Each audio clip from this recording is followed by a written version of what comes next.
On August 9, 1993, at 10 p.m., Kristi Krebs finished her shift at the Round Table Pizza restaurant and left for home in her red 1990 Toyota Tercel. Her co-workers said she was in good spirits. The next day, her car was found abandoned in a remote corner of Mendocino Woodlands State Park. The car's radio was torn out. Wet clothes were neatly folded on the back seat, and shredded identification papers were scattered about. However, Kristi was nowhere to be seen. Kristi Krebs was a 22-year-old woman living with her parents Bob and Susan Krebs and two younger brothers in Fort Bragg, California. She was described as a cheerful, upbeat young woman with aspirations to become a chef. She had graduated from Fort Bragg High School in 1989 and went straight to work at a local Round Table Pizza restaurant full-time. While working at the restaurant, she became obsessed with a co-worker who was married. She fantasized of an imaginary wedding and children with this man. On August 30th, 1990, she was driving her car in a euphoric state when she lost her way and her car eventually became stuck in the mud in the redwood forest. In a frantic effort to free her car, she had revved the engine until it overheated and burst into flames. Kristi managed to escape, but the incident caused a traumatic mental breakdown. In a state of panic and confusion, Kristi left her vehicle behind and ran into the woods.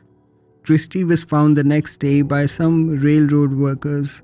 They said that Kristi seemed dazed and disoriented and wandering along the skunk train tracks. One of the workers recognized her and contacted her parents to retrieve her. Her father, Bob Krebs, recalled while driving her back to the house, Kristi was acting very strange, chanting and patting herself. Her parents decided to take her to the hospital to get her evaluated. Doctors conducted drug tests to see if she was on drugs. However, no drugs were found in her system. It was determined that she had experienced a psychotic episode. For the next 6 months, she would be in and out of hospital. For over a month, she could not remember who she was or anyone for that matter. 6 months later, Kristi showed significant improvement as her memories returned and her behavior gradually normalized. Her therapist approved her return to work, recommending that she start part-time, working only 20 hours per week. Kristi went back to working at the Round Table Pizza restaurant. She was doing really well and would decide to get a second job at Burger King. However, as demands grew at both workplaces, she found herself clocking in 5 to 6 hours daily at each job. As a result, she would work 10 to 12 hours a day and would also frequently visit the gym to exercise and manage her weight. All of this leading to a reduced sleep. 3 years would go by, and despite her family's concerns about her potentially spiraling into a manic state again, she insisted that she was okay. On August 9, 1993, Kristi left her work around 10 p.m. Her manager at the Round Table Pizza restaurant later said that Kristi was extremely hyper and happy, much happier than she had been in a long time. At one point, he even inquired about the reason behind her elevated mood, to which she cryptically responded, "It's not what you think." After finishing her shift, Kristi walked across the parking lot of Round Table Pizza restaurant towards her red 1990 Toyota Tercel.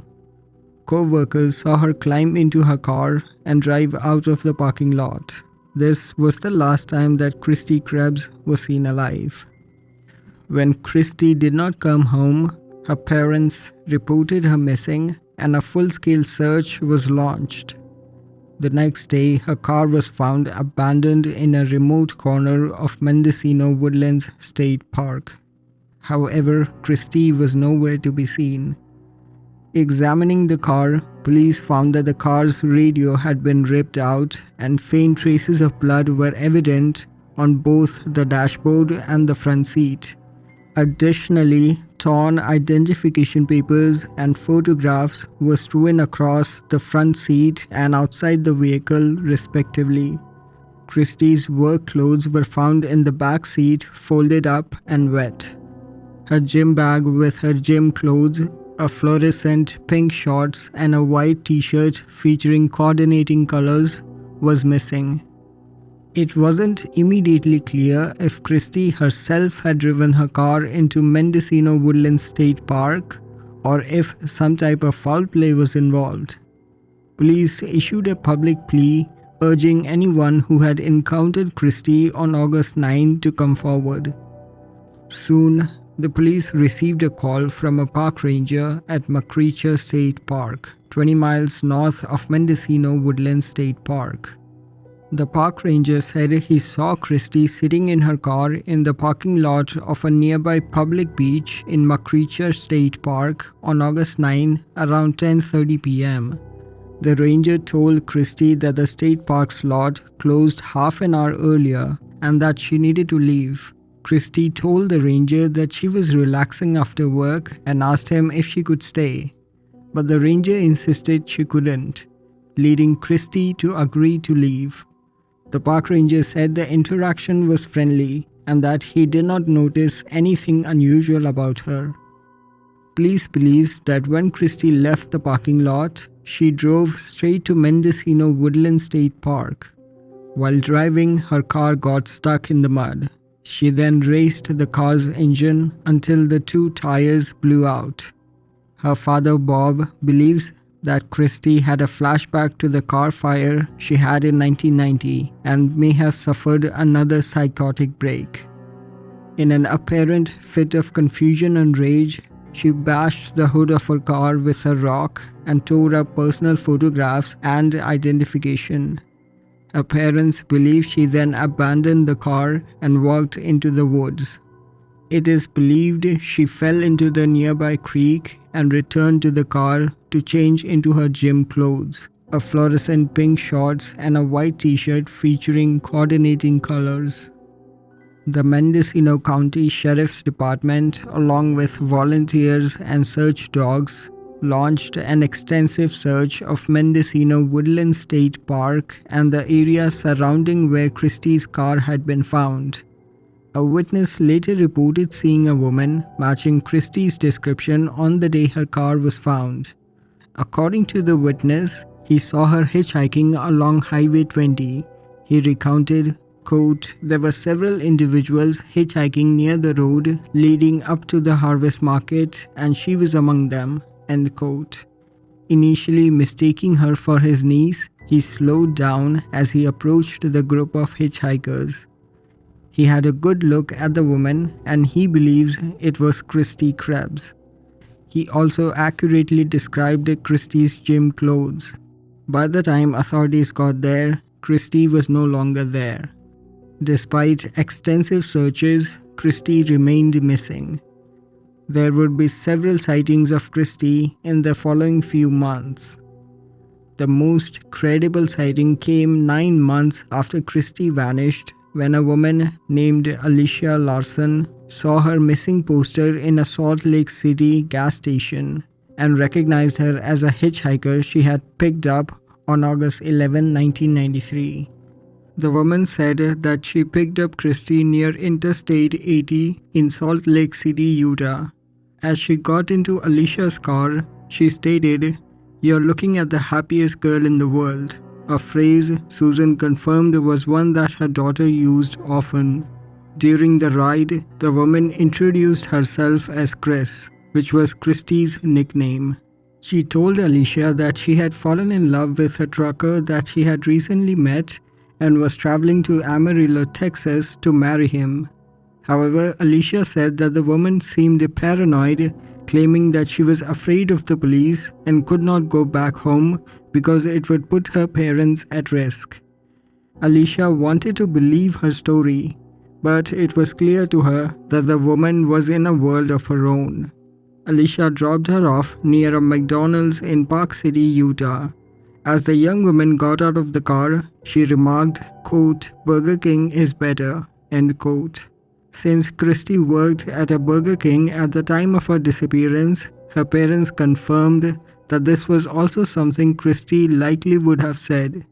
Alicia accurately described the pink shorts and distinctive t-shirt that Kristi had been wearing.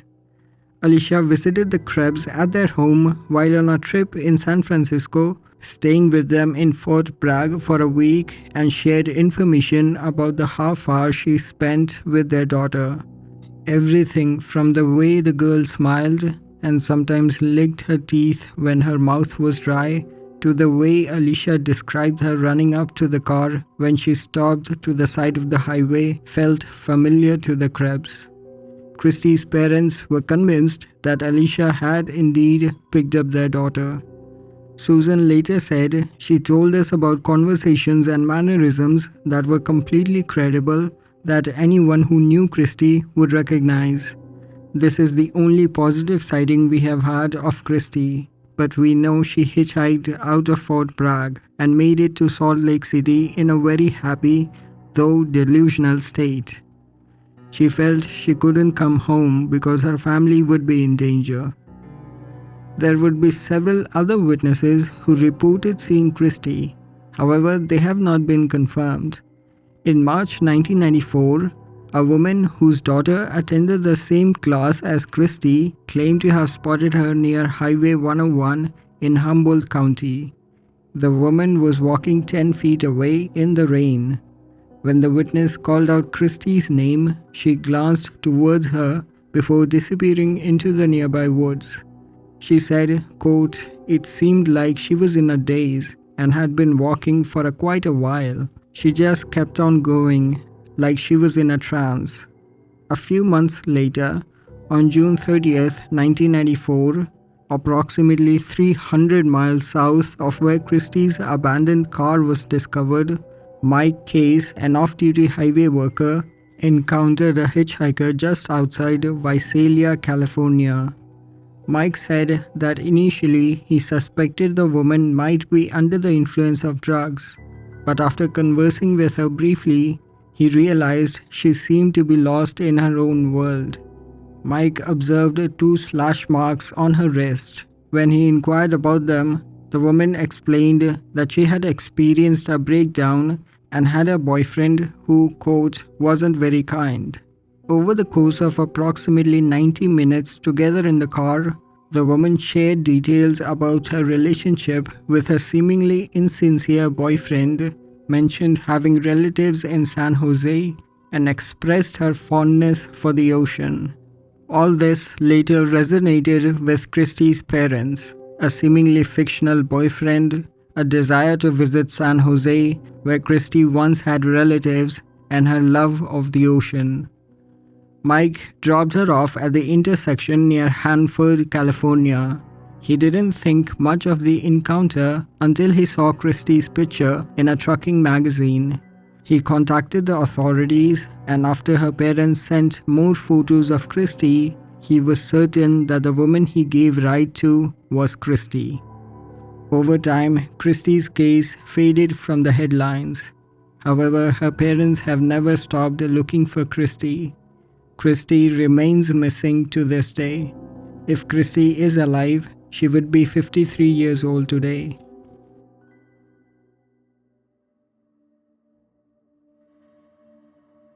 Jessica Renee Johnson was a 37-year-old single mother who lived with her 2 children and her parents at their home in Horn Lake, Mississippi. Her parents, David and Linda, loved having her and her children close. Jessica had a 19-year-old son and an 8-year-old daughter from previous relationships who were her entire world. Her parents said that she was a good mom when she was doing good, but Jessica had also struggled with drug addiction. However, they said she was on a positive path to recovery, which is why when she started dating a man named Garland Hart, her friends and family were not sure if he was the right partner for her. You see, Garland had a reputation for selling drugs and mistreating women. Their relationship was described as toxic by her friends and family, who believed Garland was abusive towards her. Jessica even once commented that, quote, "This guy is going to kill me." Although most of her loved ones did not approve of the man in her life, Jessica could not bring herself to break up. Friends say they tried to convince her to call it off, but anytime Jessica did get away, she'd go right back. She believed that being with Garland had helped her stay away from her addictions. On May 31st, 2017, Jessica left her home and told her family that she was going to stay with her boyfriend. The next day, on June 1st, 2017, Jessica called her daughter and let her know that she would be home later in the evening than normal. However, Jessica never arrived back home. Jessica's parents became concerned when she did not return home. They tried calling her phone, but she never picked up. On June 2nd, Jessica's mother, Linda, received a disturbing phone call from the town coroner. Jessica was found dead and the police claimed it was a suicide. Linda could not believe what she had just heard. It was found that between 9:30 and 10:30 a.m. on June 2nd, a mail carrier found Jessica's body. She was on her knees, resting against the mailbox. Shoelaces were tied around her neck, which further looped around the mailbox post, which was only a few feet tall. Even though the shoestrings were around her neck, one side was pressed against her cheekbone. Her purse was open on the ground, placed between her legs. Police claimed that she had hung herself, but committing suicide on something this small has been considered impossible by experts and the public alike. Police also found an unlaced shoe splattered with blood a few steps away from the body. However, it was never forensically tested.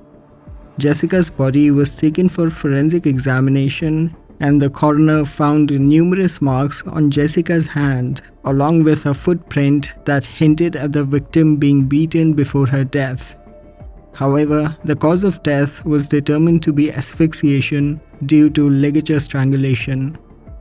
Due to her history with addiction, some have suggested that the marks on her arms looked like the marks some users get when meth splatters. Jessica's body was found outside the home of Garland's friend's house. Jessica would go to this house sometimes when Garland would stay there. The house was less than 5 miles from her parents' home, and according to locals, the house was notorious for its illegal activity. According to the homeowner, Garland's friend, there were several people at his house between June 31st and June 2nd. He claimed that he had not seen Jessica and Garland together for a few months. He stated that the two were acting strange, particularly Jessica, claiming that she seemed out of her normal self. At some point, Jessica got into a fight with Garland and wanted to leave, but later decided to stay. However, the homeowner does not know why the couple were fighting. Jessica had apparently called a friend. She was hysterical and had locked herself in the bathroom and begged her friend to pick her up. The friend showed up, but Jessica did not leave with them. Garland denied ever being violent towards Jessica, although it's worth noting, sometime after Jessica's death, Garland was arrested on DV charges filed by a woman he started dating after Jessica's death. The homeowner allegedly also said that the evening before her death, Jessica had been walking around his house with her shoelaces in her hands, threatening her own life. The homeowner said, quote, "One of my roommates and both told me she was out in the driveway and pulled the shoestrings out of her shoes and was threatening it. And he basically kind of just shrugged it off and told her, 'Get out of here with that, I don't want to hear it.' And he shut the door on her." He said that later that night, Jessica sent the homeowner a text. "I got the text message from her talking about she just did not want to feel the pain anymore or anything." This was the last time he said he heard from her. Many investigators believe that this supported the suicide narrative, making it seem like Jessica's last words. However, the family does not believe she would have committed suicide. Jessica's family confirmed that she had not been wearing her own clothes and was not wearing any makeup. They said this was entirely unusual of Jessica, who needed to be dressed and her makeup done to feel ready and comfortable leaving the house. They said it did not make sense that someone would commit such a bizarre suicide. The whole thing looked like a staged crime scene. The family then decided to hire a forensic scientist because they did not believe that Jessica was capable of committing suicide. They hired Dr. Maurice Goodwin to take a look at the case. Although a complete autopsy wasn't conducted on Jessica's remains, a partial one was performed. According to this partial autopsy, traces of methamphetamine and Xanax was detected in Jessica's system at the time of her death. Nonetheless, the quantities found were insufficient to constitute an overdose. The reports also specified Jessica's time of death as approximately 3:30 a.m. on June 2nd. Furthermore, her son recalled receiving a text message from his mother's phone around this time, suggesting that she was either alive at the time of her death or that someone else had used her phone to send this message. In the text, she said she would be spending the day with G. G is how she referred to Garland in text. Dr. Goodwin wanted to do an autopsy on Jessica's body, but her body had been cremated along with the clothes. In their grief and confusion, Jessica's parents chose to cremate her because of financial constraints. They also trusted that the police possessed sufficient evidence to conduct an investigation. Dr. Goodwin was of the opinion that Jessica's death was not a suicide and would have warranted a further investigation by the law enforcement. The general consensus is that police horribly mishandled her case, with her family citing the fact that they did not create a crime scene and failed to look for further evidence. There was also a CCTV camera pointing straight at the mailbox, but the police never asked for the footage. When later questioned, the homeowner, Garland's friend, had several different excuses regarding what happened to the footage. This has led many to believe that they were helping Garland with a cover-up.